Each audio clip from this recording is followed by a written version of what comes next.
Thousands of officers walk out, claiming violent jails are in meltdown. The government takes legal action to force them back to work, but many say conditions are unacceptable.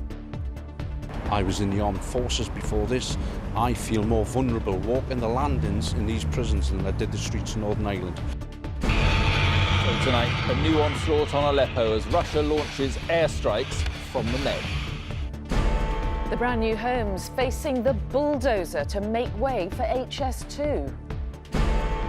And the huge sinkhole in Japan. Now you see it, now you don't. Repaired in just a week.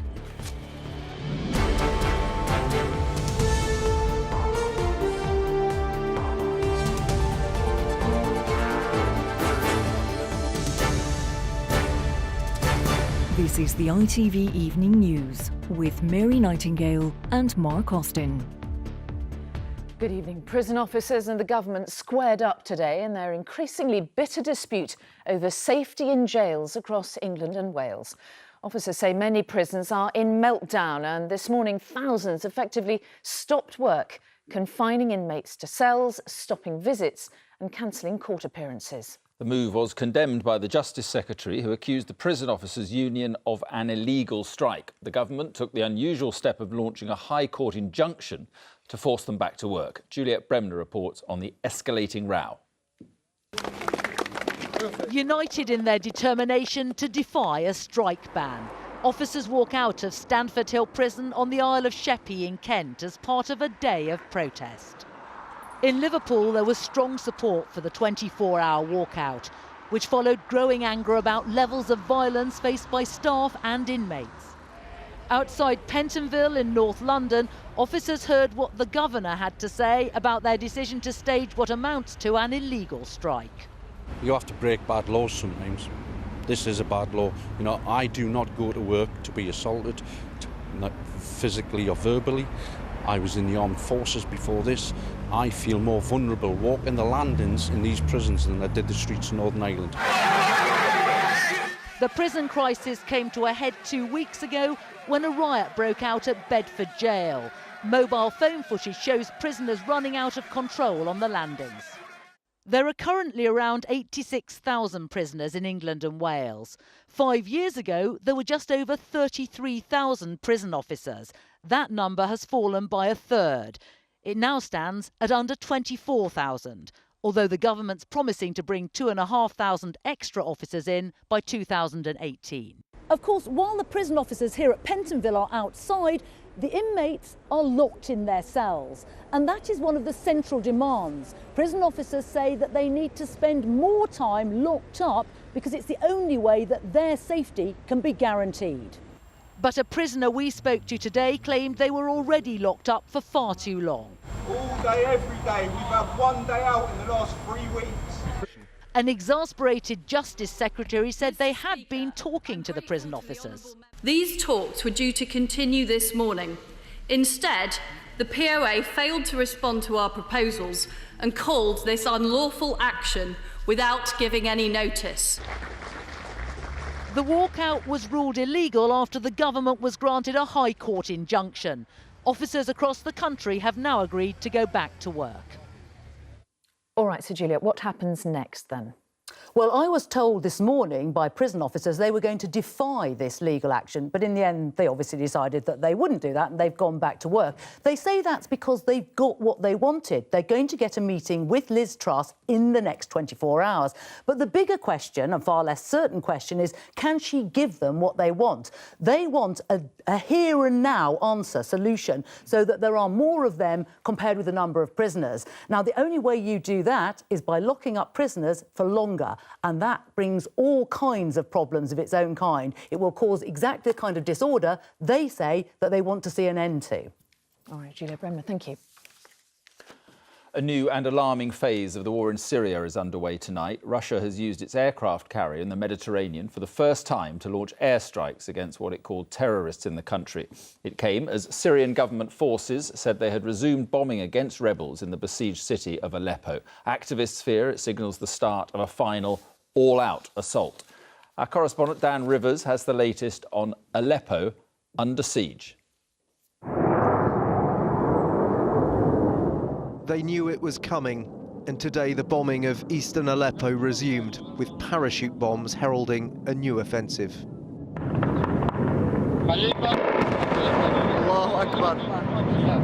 For several hours they fell, unguided and imprecise, onto the besieged enclave where 250,000 people have no way out. The Syrian military confirming their aircraft were involved. And this was the result. Civilians reported among the dead as white helmet rescue teams once again scrambled to find survivors. More airstrikes rumbled outside as our cameraman Mohammed filmed this 9-year-old boy who'd been injured in the abdomen. Yes, this boy is 9 years, has ended today at the morning in his legs. This also 16 years old, also ended in Al-Sha'ar Street. But today, like I said, was very terrible.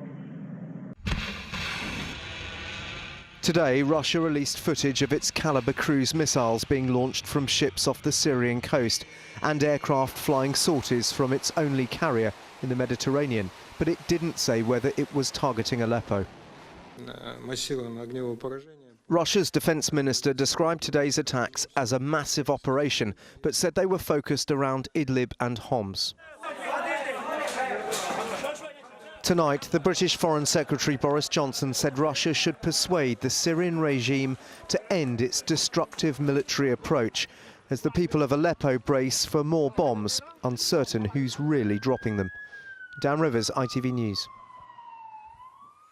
Back here, and the Governor of the Bank of England has warned people not to be fooled by a surprise drop in the rate of inflation. Figures for October saw a slight fall thanks to cheaper toys, games and overnight hotel stays. But Mark Carney said the cost of living will rise as the fall in the pound forces retailers and manufacturers to put up prices. Our political correspondent Libby Vina reports. Since June, inflation's been rising and the predictions were the trend would continue. But today's figure is down slightly at 0.9%. A cause for optimism? Not quite. At the Gin clothing company in Leicester, they've seen the cost of the fabrics they import rise by more than 15% since the vote to leave the EU. It's more than feeling it. I'm seeing the invoices.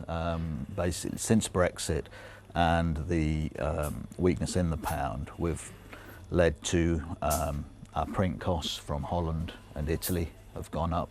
Overall, prices may only have risen by 0.9% in the year to October, but the cost of raw materials has risen by more than 12% in that time. It's already affecting factory prices, and fuel prices are up too, by more than 2%. So no room for complacency, says Mark Carney. As an individual, I wouldn't take a steer from the October numbers to say that was all just noise. No, unfortunately, inflation is going to go up. That's the consequence of a very large move in the exchange rate. In a fresh swipe at the Prime Minister, he also rejected criticism of his low interest rate policy. And an excessive focus on monetary policy, in many respects, is a massive blame deflection exercise. But what about consumers? Motorists have already seen prices rising. There's much worse to come next spring, according to the CBI, which warns there could be a general slowdown. We expect to see a slowing in consumption. That's one of the reasons why we expect to see growth next year of around 1.3%. That's a lot slower than the 2% we should see over the course of this year. That may explain why neither the Chancellor at number 11 nor the Prime Minister in number 10 chose to comment publicly on today's better-than-expected inflation figures, for fear perhaps that whatever they said would become a hostage to fortune. Libby Vina, ITV News, Downing Street. Google has announced plans to create up to 3,000 new jobs in the UK by 2020. It's part of a wider £1 billion investment, which will see the technology giant expand its headquarters in London. The Mayor of London said the announcement was a vote of confidence in the capital. The Transport Secretary today set out the preferred route for the new northern section of the high-speed rail project HS2.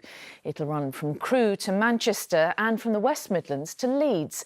But the exact route it will take in South Yorkshire has yet to be confirmed, leaving many local people in limbo and some facing the demolition of their homes. From there, Ben Chapman reports. Construction work this afternoon on part of the new proposed route for HS2, but they're not building a railway here, not yet anyway. Instead, a brand new housing estate, which will soon have to come down again if the line gets approved. The rail is going above us, straight across. Sue and Pete bought their house 2 years ago, expecting to spend their retirement here. We're not people with feelings, with families and friends, with jobs. We are bricks and mortar, we are in the way, and to be quite honest, they don't care a jot about what happens to us now or in the future. Their fate rests on a decision about where to put Sheffield's HS2 station, the only big question mark left about the line's route north. The first phase of HS2 will see high-speed trains between London and Birmingham by 2026. Now, phase 2 will include new routes from Crewe to Manchester and between Birmingham, Sheffield and on to Leeds, to be completed by 2033. More commuter seats on the conventional railway, faster trains on the new railway, more space for freight on the conventional railway. This makes a real difference to our infrastructure. It's all part of building a country that's fit for everyone who lives in it. But that's little comfort for those living in its path, who say despite the promise of compensation, they'll fight the expensive and unnecessary destruction of their homes and countryside.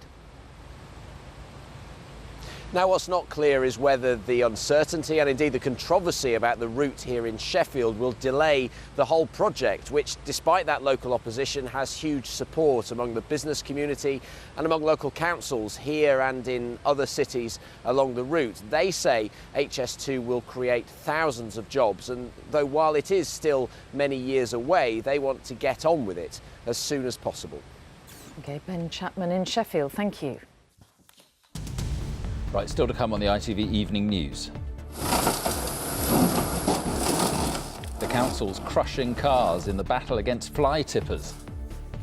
And the 30-metre sinkhole repaired in just a week in Japan. But even that with an apology after the roadworks overran. All those stories and more after the break. Join us then.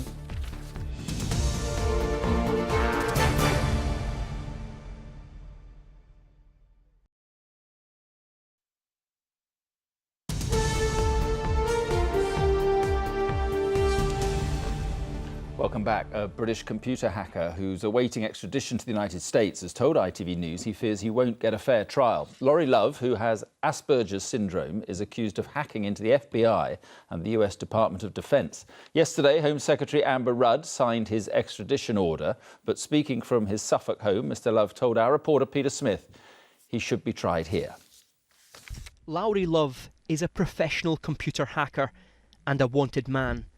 Last night, the Home Office agreed to extradite him to America, where he's accused of hacking US government agencies, including the FBI. Did you hack the FBI? It remains to be determined in court. You're not admitting to it? You're not denying it either? No, I mean, it's the way due process is supposed to work is somebody's suspected of a crime, they're arrested, they're charged. Well, that's what America wants to do. America wants to give you a trial. I don't think they do.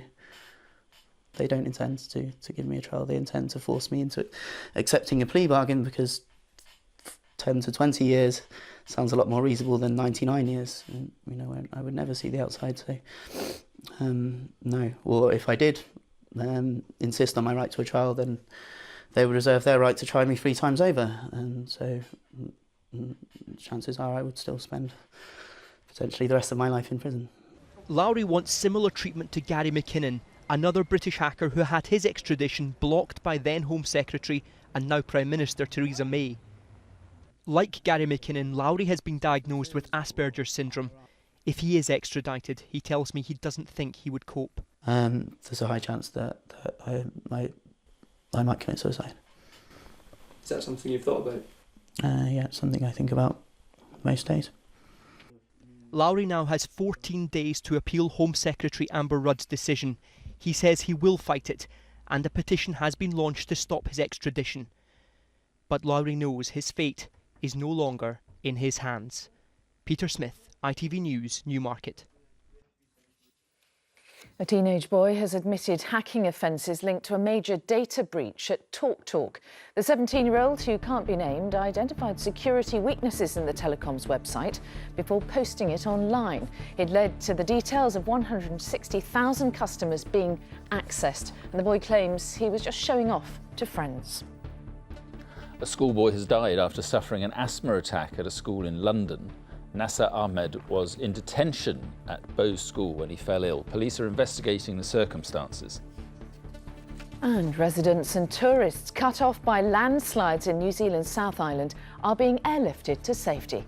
The town of Kaikoura was hardest hit by powerful earthquakes, but bad weather has delayed rescue attempts. Animals were also forced to wait, although those cows have now been helped to safety.